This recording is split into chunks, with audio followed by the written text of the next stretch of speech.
이야기 시작 전에 구독과 좋아요로 응원해 주시면 큰 힘이 됩니다. 이번 이야기는 삼국지 제27편 유비 패전만 20년 첫 군사 서서가 대승을 안겨주다 입니다. 그럼 지금부터 본격적으로 시작하겠습니다. 팔문금쇠진. 한편 허도의 조조는 문무백관을 모아놓은 자리에서 말한다.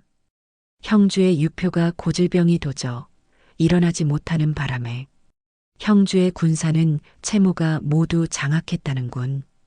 그자는 수전에는 능하나 육지전에서는 무능하지.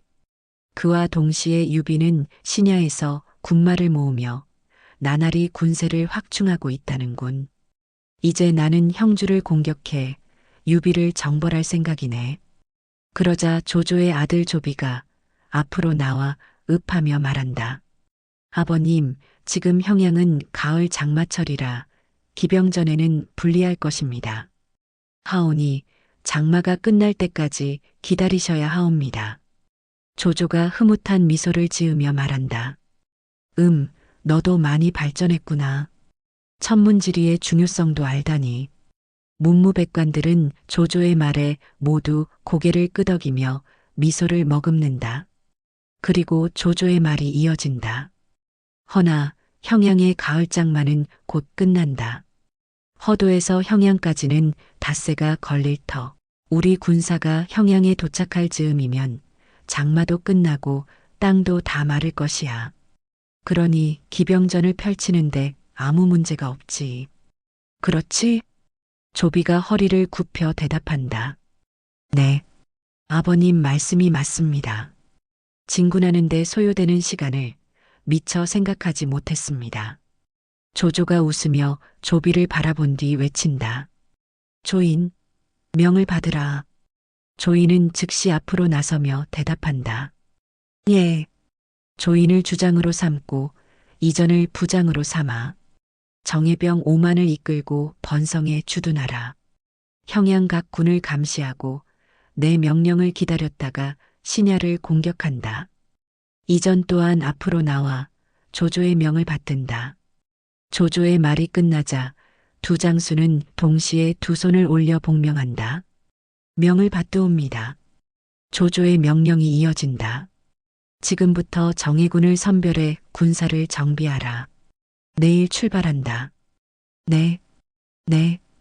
두 사람이 떠나려는 순간 조조가 다시 부른다. 이전, 네. 자네는 일처리가 신중한 사람이네. 그래서 조인에게 부장으로 붙였지. 조인은 용맹하긴 하나 성격이 너무 급해. 공을 세우려는 마음이 앞설 것이야. 이번 출정에서 조인이 성급한 결정을 하지 않도록 자네가 잘 말려야 하네.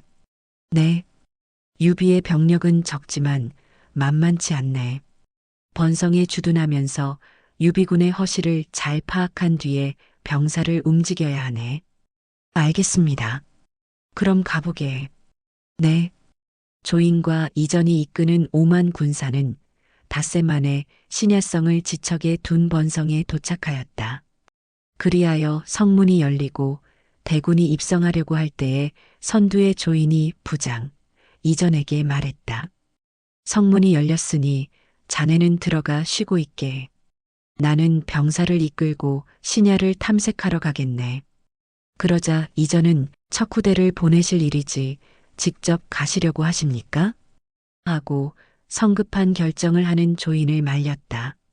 그러자 조인은 신야는 여기서 80리밖에 안 되잖나. 대전이 코앞에 닥쳤네. 지피지기면 백전백승이 아니겠나? 하고 대꾸한다. 이전이 그 말을 듣고 다시 말한다. 승상께서 번성에서 형양구군의 상태를 살피면서 공격 명령을 기다리라고 하셨습니다. 그런데 장군께서는 당장 출전할 기세 같습니다. 하고 출전 전에 조조에게 하달받은 명령을 되새겨 만류하였다. 그러나 자신감에 넘쳐있던 조인은 그렇네. 각 부에 명령을 내리게. 오늘은 푹 쉬고 내일 오경에 출발하여 신야를 함락시키고 유비를 사로잡아 돌아온다고. 장군, 적을 얕봐선 안 됩니다. 승상의 군령을 기다렸다가 공격해야 합니다. 이전은 그의 성격대로 조심스러운 결정을 내리자고 주장하였다. 그러나 조이는 이전의 말을 가소롭게 여기며 말했다. 자네는 유비, 관우, 장비가 무서운 모양이군. 하고 이전에게 손가락질까지 해보였다. 그러자 이전이 고개를 흔들며 대답한다. 무서운 게 아니라 얕보지 않는 겁니다. 그러자 조이는 자신감 넘치는 어조로 말했다. 내일 5천 병마를 남겨두고 갈 테니 자네는 번성을 잘 지키고 있게. 내가 직접 신야를 공격할 것이야. 그러자 이전은 크게 놀라며 말했다. 장군, 절대 안 됩니다. 그러자 조인이 눈을 셀쭉 뜨며 말한다. 왜? 내가 공을 독차지할까봐 질투하나? 하고 이전의 자존심을 건드린다. 절대 그런 뜻이 아닙니다. 그럼 자네는 왜 내 명령을 거역하나? 조이는 힐난하듯이 말했다. 그러자 이전은 고개를 흔들면서 어쩔 수 없는 어조로 대답하였다. 명을 받들겠습니다. 등 떠밀린 대답을 하고야 말았다. 다음 날 정오경, 유비와 그의 일행이 주둔해 있는 신야성에서는 비상사태가 발령되었다. 성문을 굳게 잠그고 병사들은 분주히 오가며 각자가 맡은 구역을 방어하는 진영이 펼쳐졌다. 주공, 조조군이 왔습니다. 척후병의 보고를 받은 유비와 서서 그리고 관우는 성루로 급히 올라간다. 상장군 조인이 성문 밖 개활지에 진을 펼치고 있습니다. 척후병은 이어서 보고하였다. 유비가 군사 서서에게 말했다. 조조군이 정말 빨리도 왔군요. 아직도 군사 서서에게 적극 의지하는 것이 못마땅한 장비가 유비가 들으라는 듯이 투덜거린다. 이틀 이상 차이가 안 난다더니 사흘이나 차이가 나질 않소? 하루 정도만 해도 이미 대단한 게 아니냐? 셋째, 그만하게. 유비가 장비에 입막은 말을 했다. 그러자 장비가 또다시 투덜댄다. 장마가 끝나지도 않았는데 벌써 신야로 쳐들어오다니. 서서가 투덜대는 장비를 달랜다. 조조군이 진군하는 사이에 장마가 끝나고 땅이 마른 게요. 그러니 조조의 치밀함이 어느 정도인지 알 수 있는 일 아닙니까? 이렇게 말하는 사이에 세 사람은 조조군을 내려다볼 수 있는 성루에 도착하였다. 그곳에는 이미 관우와 조자룡도 올라와 있었고 조인이 펼치는 진지를 뚫어져라 내려다보고 있었다. 군사 서서가 조인이 펼치는 진법을 보고 놀라며 말한다. 조인도 이런 진법을 쓸 줄이야. 그도 상장군 제목이군요. 서서는 비록 적이지만 눈앞에서 펼쳐지고 있는 조인의 진법을 경애하는 어조로 평가하였다.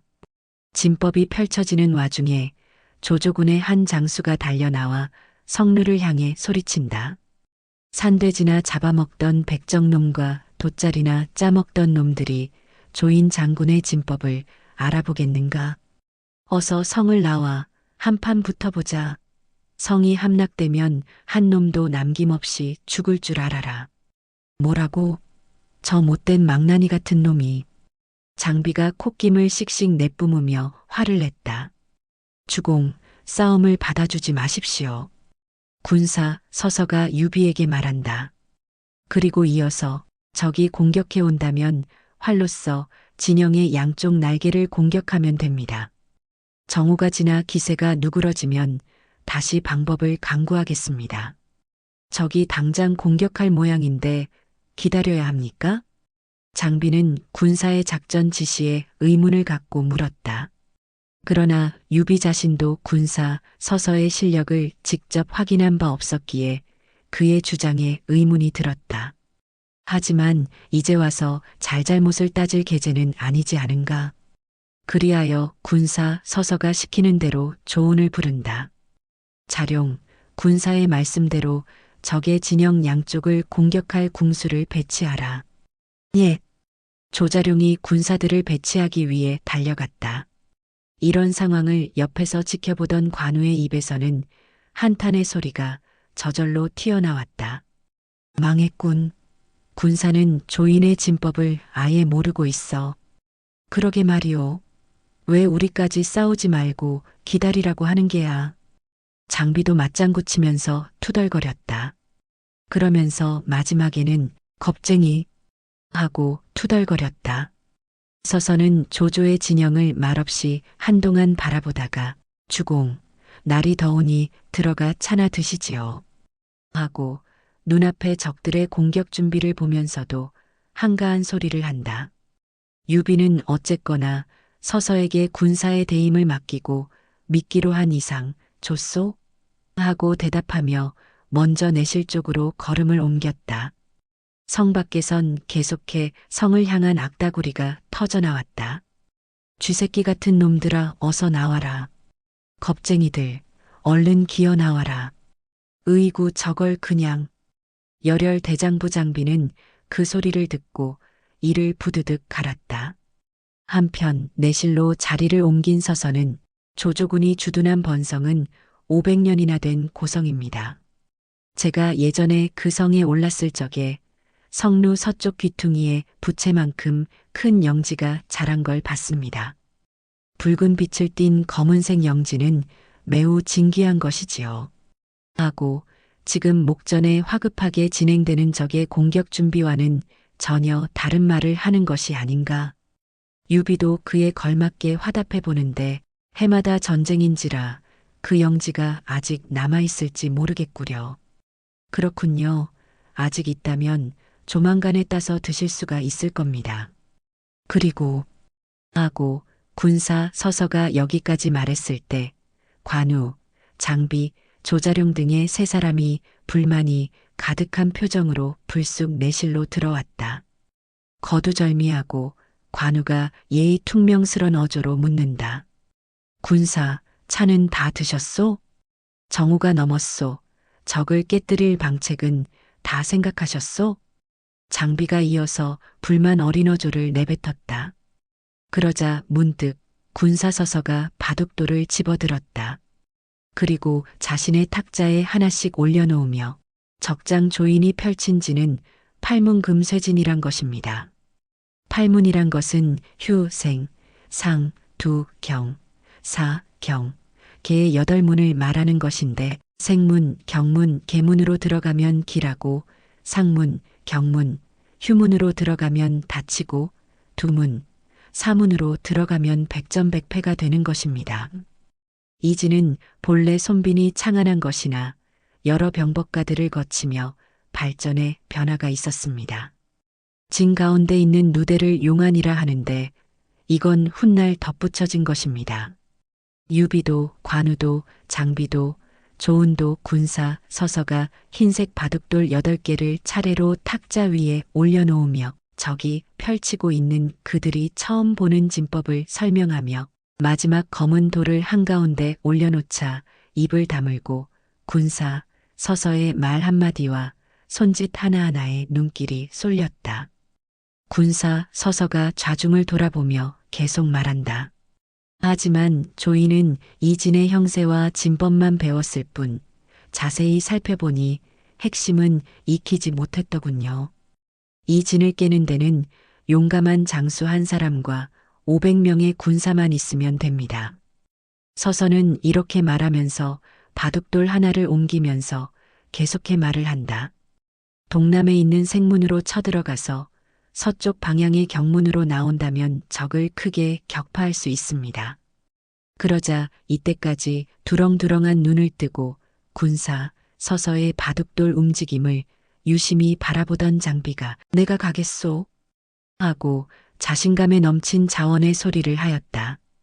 그러자 관우도 의심의 얼굴을 거두고 내가 가겠소 하고 자원하면서 군사 서서의 얼굴을 쳐다보았다. 그러나 서서는 자룡, 자네는 담이 크고 7척 장창을 잘 써서 적군 사이를 태평하게 휘젓고 다닌다는 소리를 들었네. 어떤가? 자네의 실력을 오늘 내게 보여주겠나? 존명, 명을 받듭니다. 조자룡은 관우, 장비 형님들을 제치고 자신이 선택된 것에 만족한 표정을 지으며 두 손을 받들어 명을 접수하곤 공격 준비를 하기 위해 밖으로 나가버린다.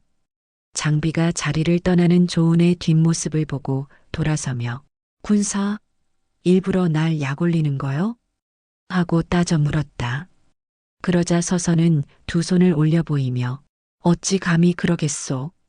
두 장군은 성루에서 지켜보다가 조 장군이 진을 깨뜨리거든 그때 주공을 따라 군대를 좌우와 중앙으로 나누어 총공격을 하면 쉬운 싸움이 되오.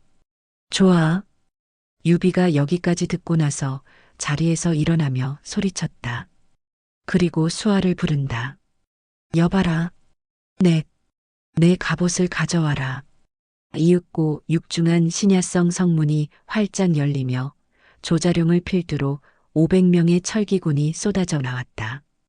그리하여 군사 서서의 명대로 적군 진지의 동남방 방향으로 전력 질주하였다. 그와 동시에 유비의 본진에서도 적군의 시선을 신야성 정면을 응시하도록 진고를 높이 올리며 금방이라도 엄습해 갈 듯한 기세를 보였다. 높다란 망루에 자리한 조이는 정군을 내려다보며 깃발을 들고 명령을 내린다. 형제들아, 적군이 드디어 몰려나왔다. 모두 용감하게 싸워라. 진을 변형하라. 조인이 수기를 좌우로 휘두르자 진영 변경의 진고가 울린다. 그 순간 조인의 방패부대는 철벽같이 틈을 메우며 착착 방향을 바꾼다. 조자룡이 이끄는 500철기의 앞은 순식간에 가로막혀 버렸다. 돌격하라. 조자룡의 명령에 따라 철기군은 장창을 들어 적의 방패를 향해 내리꽂았다. 조인군 최전방의 방패부대가 무너지자 이선의 궁수들이 돌진하는 자룡의 군사에게 활을 쏘아 갈긴다. 돌진하던 병사들과 말들이 화살에 맞아 하나둘 떨어지기 시작하였다.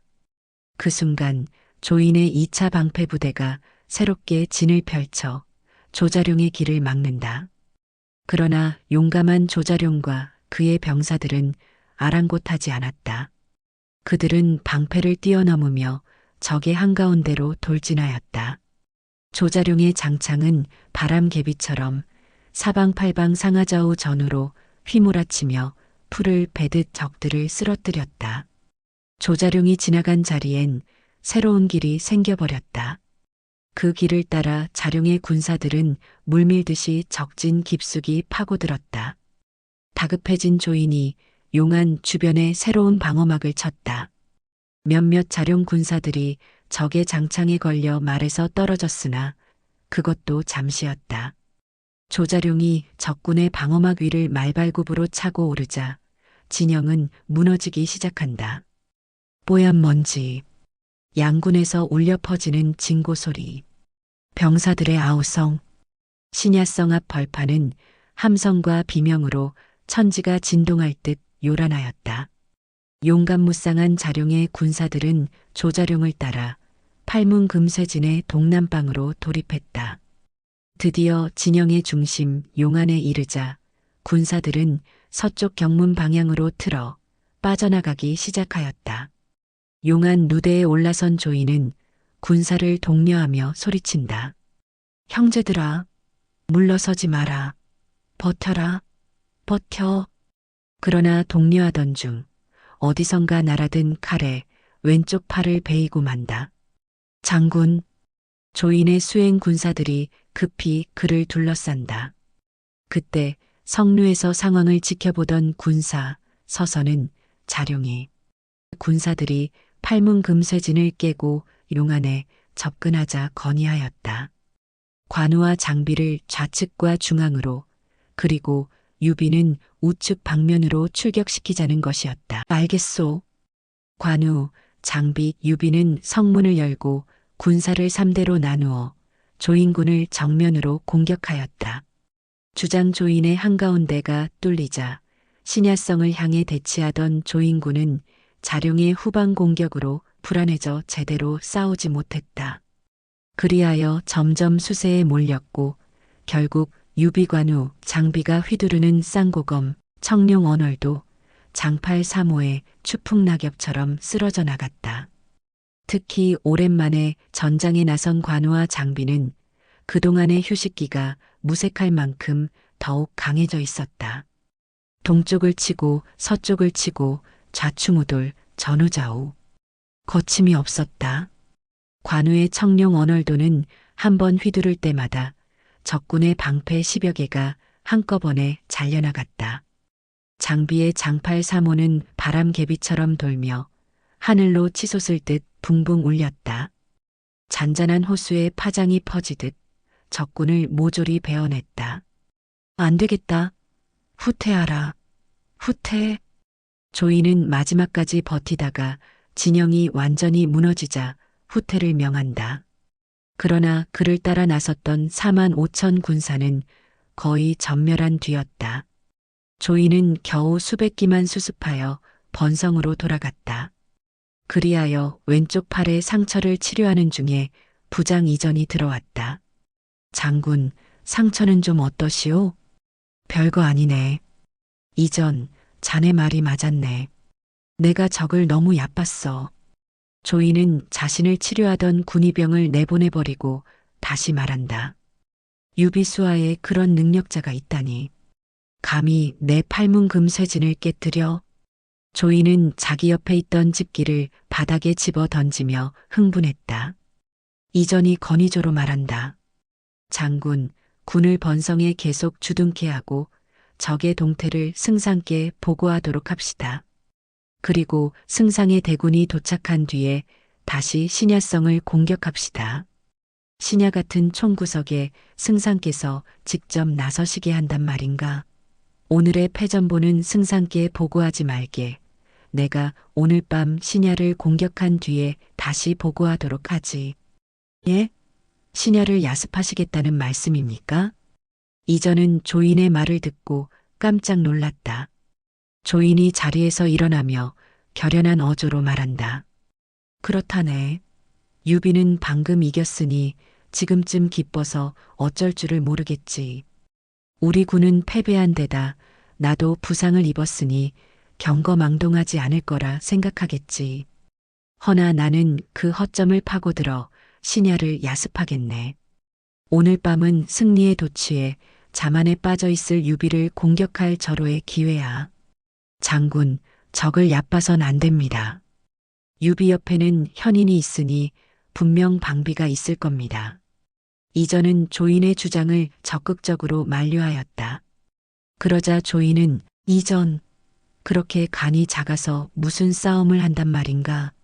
그렇게 걱정된다면 남아서 수비나 하게 하고 거칠게 말하였다. 그리고 자리를 털고 혼자 가겠네 하고 말하며 출동 준비를 하려는 것이 아닌가. 장군, 꼭 가시겠다면 저도 같이 가겠습니다. 이전은 할 수 없이 조인의 뒤를 따르기로 하였다.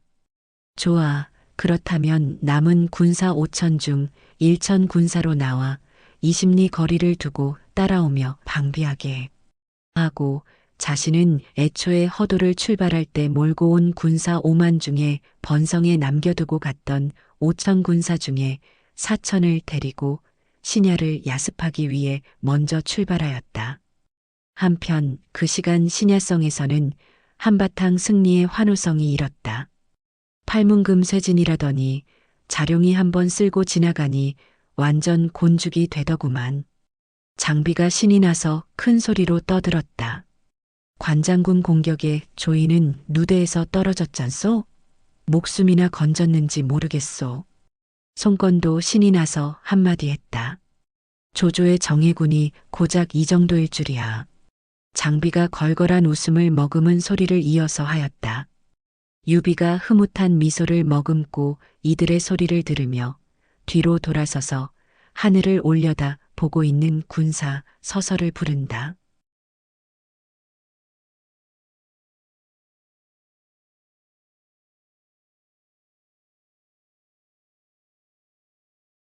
선생. 그러자 서서는 유비 쪽으로 돌아서서 좌우로 도열한 장수들 틈 사이로 천천히 걸어왔다. 그러자 서서를 대하는 모든 장수와 참모들의 얼굴과 눈빛은 이전에 없었던 믿음과 따뜻함이 철철 넘쳐 흘렀다. 유비가 말한다. 조인의 기세가 누그러지긴 했으나 완패한 것은 아니오. 앞으로 우리는 어찌해야 하겠소? 유비의 이런 질문에 좌중은 군사서서가 다음에는 어떤 말을 할 것인지 촉각을 기울였다. 서서는 담담한 어조로 입을 연다. 조인은 오늘 밤 반드시 야습을 감행할 겁니다. 조조가 자주 쓰는 수법이지요. 싸우되 퇴각하지 않는다. 오히려 불시에 적의 허점을 노려 다시 공격한다. 조인은 조조를 모방하는 것을 가장 좋아합니다. 하지만 조조를 따라 하더라도 팔진법처럼 겉핥기로 배웠을 뿐입니다. 조인이 노리는 것은 우리 성 밖에 구축한 진지입니다. 그곳을 점령하고 조조의 대군이 올 때까지 우리 성 코앞에서 위협하려 들겠지요. 그러니 우리는 번성에서 신야에 이르는 도중에 매복하고 있다가 공격하면 됩니다. 마침 번성과 신야 사이에 사구라는 골짜기가 있습니다. 서서는 유비에게 여기까지 말을 하고 뒤로 돌아서며 장비 좋은 장군, 두 장군은 1만 군사를 두 대로 나누어 사구, 골짜기 좌우에 매복하시오. 조인의 군사들이 골짜기 절반쯤 지날 때에 양쪽에서 공격해 적군의 머리와 꼬리를 끊어야 하오. 그러면 크게 이길 것이오. 존명, 장비와 자룡은 군사서서의 명을 이제까지와는 다르게 기쁜 얼굴로 받든다. 그러자 관우가 눈을 동그랗게 뜨고 서서에게 한 발 나서며 물었다. 군사, 그럼 나는 뭘 하면 돼오? 그러자 서서가 얼굴에 미소를 띠며 관장군은 좀 더 수고스런 임무를 하나 하셔야겠소. 장군은 번성에 가서 영지를 좀 캐다 주시지요. 유비가 그 말을 듣고 의미 있는 미소를 지었다. 그러나 그런 사정을 알 길 없는 관우는 무슨 뜻이오? 하고 반문하였다. 그러자 서서는 조인이 나머지 병력을 이끌고 이곳으로 향하면 번성은 텅 빌 것이니 장군은 군사 8천을 끌고 가서 번성을 점령하시오. 가는 길에 성루 서쪽에 있는 영지도 캐오시오. 주공께 차로 대접하게요. 물론 아직 남아있다면 말이오. 존명, 관우도 이제까지와는 다른 자세로 군사서서의 명을 접수하였다. 이윽고 조인은 야음을 틈타 4천 군사를 이끌고 번성을 출발해 사구 계곡에 이르렀다. 그리하여 군사를 이끌고 골짜기를 서서히 통과하였다. 어둠이 짙게 깔린 협곡 안은 음습하기 이를 데가 없었다. 두리번거리며 협곡의 끝을 지나는 조인이 명한다. 형제들, 속도를 높여 골짜기를 빠져나가자. 그 순간 골짜기 위에 포진하고 있던 조은이 명한다. 불화살을 날려라. 공격 명령을 내리는 불화살이 조인군 머리 위로 쏟아졌다. 그것을 신호로 건너편에 매복한 장비의 군사들도 활을 쏘아 협공한다. 으악! 매복이다, 매복. 계곡 안의 조인군은 비명을 지르며 허둥대었다. 곧이어 바위가 구르고 통나무가 굴러 떨어졌다. 그야말로 조인의 군사들은 도간에 든 쥐의 신세였다. 후퇴하라, 후퇴하라. 조인은 화급한 퇴각 명령을 내렸다. 그러나 이미 병력의 대부분은 조은과 장비의 군사들에 의해 공격당해 몰살하다시피 하였고 도망을 치다가 서로 밟히거나 부딪혀 다치거나 죽은 군사도 부지기수에 이르렀다. 간신히 사구 계곡을 벗어난 조인이 20여리 뒤를 따르던 이전의 군사 1000명과 만나 새벽이 으스름해서야 패잔병을 거느리고 번성으로 돌아왔다. 상장군이 오셨으니 어서 문을 열라. 조인의 휘하 병졸이 성루를 향해 소리를 질렀다. 그러자 성루에서는 관우가 뚜렷이 내려다보며 조인, 널 죽이진 말라는 군사의 명이다. 그렇지 않았다면 이 성 밑이 내 맷자리가 되었을 것이다. 하고 말하는 것이 아닌가. 조이는 화들짝 놀랐다. 아니, 관우. 저자가 어찌 여기에. 그러자 관우의 여유만만한 소리가 다시 들려오는 것이 아닌가. 조인, 너는 내 적수가 아니니 허도로 돌아가서 조조더러 직접 오라 해라. 조인의 얼굴은 순간 일그러질 대로 일그러졌다. 가자. 조인은 힘없이 돌아서며 말했다. 그리고 그 길로 나머지 병사와 함께 허도로 귀환하기 시작하였다. 한편 신야성에서는 유비와 군사 서서가 함께 아침 차를 마시고 있었다. 그때 병사 하나가 뛰어들며 주공 보고합니다. 하고 외치었다. 그는 무릎을 꿇으며 승전보를 전한다. 주공 군사 장비 조은 장군이 사구에서 대승을 거두었습니다. 조인의 군사를 대부분 몰살시키고 전마와 병기도 대량으로 노획했다는 연락입니다. 알겠네. 유비가 뿌듯한 미소를 지으며 대답하였다.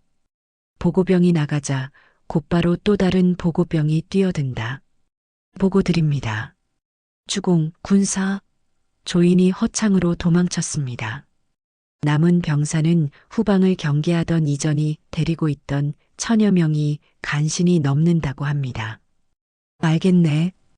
유비가 대답하자 보고병이 나가고 또 다른 병사가 붉은 보자기에 쌓인 소반을 들고 들어온다. 주공, 군사. 관장군이 번성을 얻었습니다. 성 안에 남은 적군의 군량 20만 석과 은전 10만 량을 노획했다고 합니다. 알았네. 유비는 눈에 띄게 얼굴에 웃음을 머금었다. 그리고 병사가 들고 있는 붉은 보자기에 쌓인 소반을 보며 그런데 자네가 들고 있는 것은 뭔가? 하고 물었다. 그러자 병사는 보자기를 거들 듯이 보이며 번성을 얻은 뒤 관장군께서 직접 성루에 올라가서 따온 영지입니다. 주공과 군사께 차를 끓여 드시라고 올렸습니다. 하고 말하며 유비의 탁자 위로 가져다 올려놓는 것이었다. 유비가 자리에서 일어나 보자기를 거두고 보니 솥뚜껑 크기의 영지버섯 하나가 그 안에 들어 있었다. 유비는 감격에 겨운 듯이 영지버섯을 한참 내려다보았다. 그러다가 어느 순간 선생 하고 서서를 불렀다. 서서가 일어나 유비 앞으로 다가갔다. 그러자 유비가 이 영지는 백초 중의 성인이라는데 선생이야말로 사람들 중에 성인이시오. 하고 서서에게 말하였다. 그러자 서서가 두 손을 모아 올리며 주공, 그 말씀은 합당치 않습니다. 하고 아래며 허리를 굽혀 절을 하였다. 유비가 서서에게 다가가 그의 손을 잡아 일으킨다. 그리고 감격에 겨운 소리를 하는데 선생, 이 유비가 몸을 일으킨 20여 년 동안 싸우기만 하면 계속 패하기만 하였소. 한 번도 오늘 같은 큰 승리를 거둔 적이 없었소. 게다가 조조군의 주장, 조인에게 거둔 승리라니 도저히 믿어지질 않소. 선생은 내게 승리뿐만 아니라 조조를 제거하고 한나라를 부흥시킬 수 있다는 자신감을 가져다 주었소. 이렇게 말하는 유비의 두 뺨에는 감격의 두 줄기 눈물이 흘러내리고 있었다. 주공, 군사서서는 다만 이렇게만 말하고 유비의 두 손을 맞잡고 그 자리에 서 있었다. 아쉬운 작별. 한편 조조의 5만 정예군을 이끌고 신야로 출전했던 조인은 무참한 참패를 당하고 허도로 귀환하였다. 그리하여 조인과 이전은 스스로 결박을 짓고 조조를 배알하였다. 두 장군이 단하에 무릎을 꿇고 죄를 청하자 조비가 아버지 조조에게 고한다. 조인이 대패하여 번성도 잃고 돌아왔습니다. 지금 스스로 결박하고 단하에 꿇어앉아 처분을 기다리고 있습니다. 조조가 차분하지만 담담한 어조로 입을 연다. 이전을 들라 해라. 예. 단하로 내려간 조비가 명한다. 이전을 풀어줘라. 예. 이전은 결박이 끌린 뒤 만조백관이 좌우로 도열해 있는 조조의 앞으로 들어와 무릎을 꿇고 죄인 이전이 승상을 뵙습니다. 하고 고하였다. 조조가 냉철한 어조로 입을 연다. 이전, 내가 자네의 일처리가 늘 신중해서 이번 전투에 조인을 보자 하라고 부장으로 보내주었는데 왜 조인을 막지 못했나? 이전이 두 손을 올려 죄를 인정하는 어조로 입을 연다. 제가 여러 번 말렸지만 막을 수 없었습니다. 승상, 벌을 내려주십시오. 이전은 고개를 좌우로 흔들며 조인의 제지가 어려웠다는 표현을 해보였다. 조조가 자세를 고치지 않은 자세로 말한다. 승패는 병가지상사라 몇만 병사를 잃거나 성을 잃은 것은 상관없다. 그러나 유비가 내 금쇄진을 깰 정도로 병법에 능한 줄은 정말 몰랐군. 그러자 이전이 문득 생각이 난 듯이 승상, 팔문금쇄진을 깬 것은 유비가 아닙니다. 서서라고 하는 새로 들인 군사입니다. 하고 아뢰었다. 그러자 조조가 눈을 번쩍 뜨며 고개를 들었다. 서서? 그는 누구더냐? 그러자 이전은 물론 좌중의 서서를 아는 사람이 없었다. 잠시 침묵이 흐른 뒤 모사 순욱이 나서며 아랜다. 승상, 제가 아는 사람입니다. 서원직이란 사람인데 형양의 명사로 병법에 능통한 사람입니다. 서서의 재능이 순욱, 자네와 비하면 어떤가? 저보다 몇 배는 뛰어납니다. 그럴 리가? 조조는 순욱에게 고개를 흔들어 보였다. 그러면서 유비에게 고작해야 관우, 장비, 조응 같은 무장들 뿐이었는데 순욱을 능가하는 군사를 들이다니 용에게 날개가 돋은 격이 아닌가? 그렇다면 이 일을 어찌했으면 좋겠나? 조조는 순욱을 능가하는 책사가 유비에게 생겼다는 사실을 절대로 믿고 싶지 않았다. 순욱이 이어서 말한다. 서서가 지금 유비에게 있기는 하지만 승상께서 쓰시겠다고 하시면 불러오기는 어렵지 않습니다. 그 말을 들은 조조의 얼굴이 벼랑간 희색이 돈다. 그를 어떤 방법으로 불러올 수 있단 말인가? 그러자 순욱이 조용히 말한다. 서서는 본시 효성이 지극한 사람입니다. 아버지를 일찍 여의고 어머니는 동생 서강이 모시고 있었는데 그 사람이 얼마 전에 죽었습니다. 그러므로 승상께서 그의 모친을 이곳에 데려다 놓고 서서에게 편지를 보낸다면 어렵지 않게 서서를 유비에게 떼어놓을 수 있습니다. 그것 참 좋은 방법이군. 조조는 만면에 미소를 지으며 사람을 보내어 서서의 모친을 데려오게 하였다. 서서의 모친은 단아한 시골 할머니였다. 조조는 서서의 어머니를 극진히 대접하다가 하루는 직접 찾아가 말하였다. 아드님 서원직은 천하의 제사이나 역신 유비를 섬기고 있습니다. 그러니 그를 그냥 내버려 두면 나라에 큰 죄를 짓는 것이니 모친께서는 편지를 보내어 아들을 허도로 불러오게 하시면 내가 천자께 품하여 벼슬과 상을 내리도록 하겠소. 늙은 서서의 어머니는 조조를 마주보며 조용히 묻는다. 내 자식이 지금 섬기고 있다는 유비란 사람은 어떤 사람입니까? 유비는 조그만 고을의 태수였는데 성이 유가란 것을 빌미로 외람되게 황숙으로 자칭하는 역적입니다. 서서의 모친은 조조의 말을 듣고 나서 벼랑간 노기를 띠며 조조를 큰 소리로 꾸짖는다. 내가 누구를 속이려 하느냐? 내 듣건댄 유왕숙이란 어른은 중산 정왕의 후예요. 효경 황제의 현손으로 마음이 어질고 덕이 높아서 백성들이 우러러보는 어른이다 들었다. 내 자식이 지금 그런 어른을 섬기고 있다면 주인을 바로 만난 셈이 아닌가? 그런데 너로 말하면 이름은 비록 한나라의 승상이라도 역신과 다름없지 않은가? 나는 죽으면 죽었지. 내 아들에게 그런 편지는 못 쓴다, 못 써. 시골 노파로서는 놀라운 호통이었다. 조조는 순간 크게 화가 치밀었다. 여봐라. 저 늙은이를 당장 끌어내어 목을 베어라. 조조의 벼락 같은 명이 내리자 수행하는 병사들이 와락 몰려들어 노파를 개처럼 끌어내렸다. 그러자 순욱이 급히 조조에게 간한다. 승상, 이 노파를 참살해서는 안 됩니다. 만약 이 노파를 죽이게 되면 일파만파로 민심을 잃게 될 뿐만 아니라 아들 서서가 어머니의 원수를 갚기 위해 유비에게 더욱 충성을 할 게 아닙니까? 그렇다면 저 늙은이를 어찌하면 좋겠나? 그대로 살려서 봉양을 잘해야 합니다. 그러면 서서가 어머니를 생각해서라도 우리에 대한 적개심을 크게 드러내지는 않을 것입니다. 그러면 저 늙은이는 당신이 맡아서 처리하도록 하시오. 예, 저 노파는 제가 맡아서 처리하겠습니다. 제게 또 다른 계책이 있으나 그것은 차차 말씀드리겠습니다. 순욱은 서서의 모친을 자기 집으로 정중히 모셔왔다.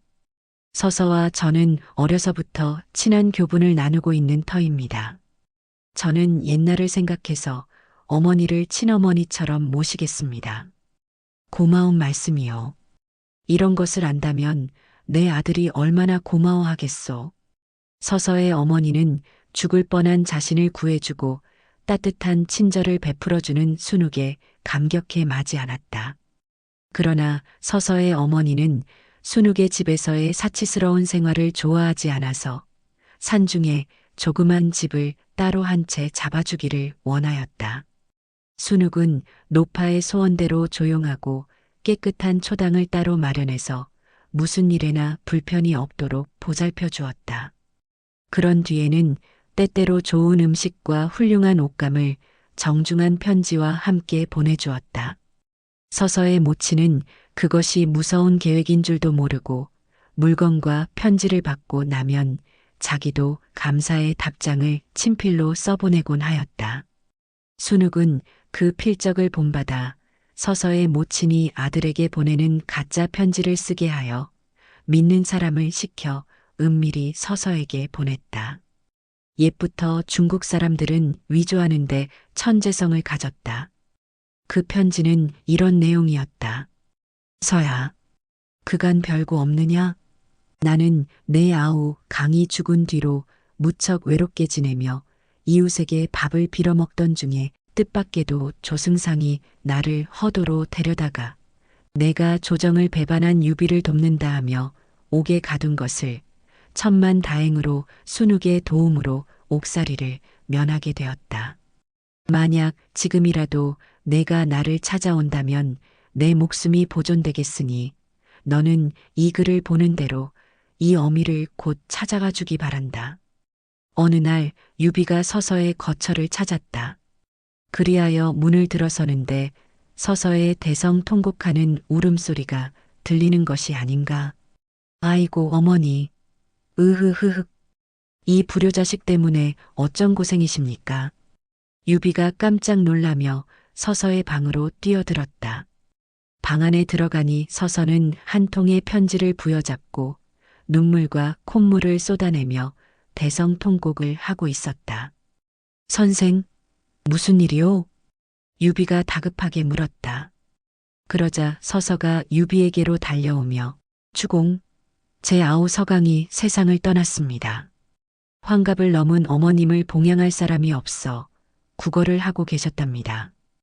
이 일을 조조가 알고 어머님을 허도로 데려가 옥에 가뒀다고 합니다. 주공, 이게 어머님이 제게 쓰신 편지입니다. 서서는 울면서 유비에게 편지를 내밀어 보인다. 그러면서 어머님의 목숨이 보존케 되려면 제가 반드시 허도로 어머님을 찾아뵈어야만 한답니다. 제 무례를 용서하십시오. 저는 지금 허도로 가서 어머님을 구해야 합니다.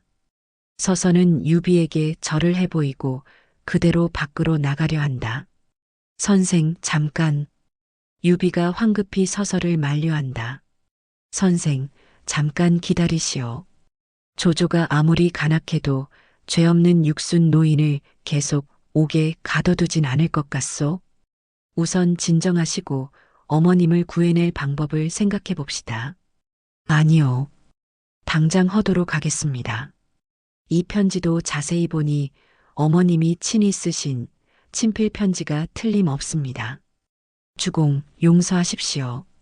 이렇게 말을 끝낸 서서는 다시 밖으로 나가려고 하였다.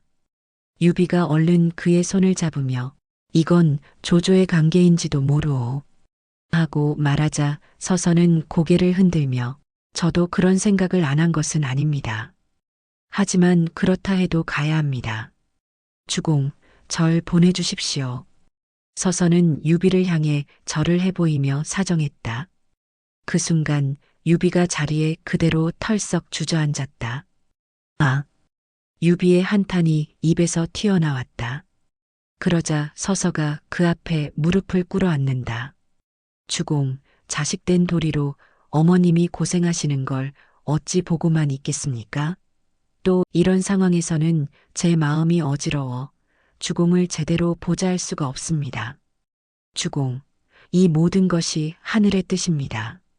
주공, 보내주십시오. 서서는 다시 유비에게 애원의 절을 한다.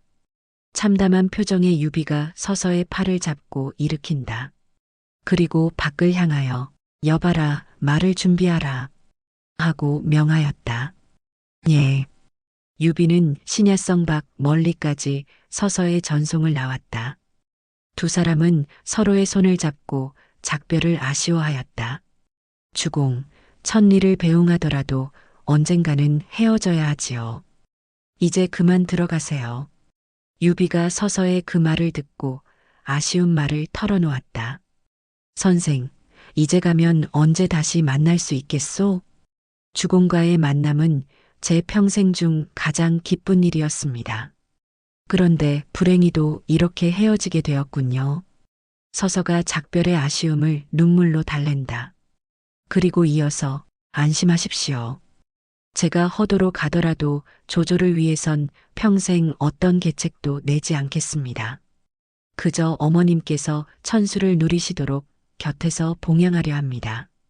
유비도 더 이상 서서를 붙잡을 수 없다는 현실을 깨닫고 두 손을 모아 경건히 인사한다. 선생, 부디 보중하시오. 주공, 그럼.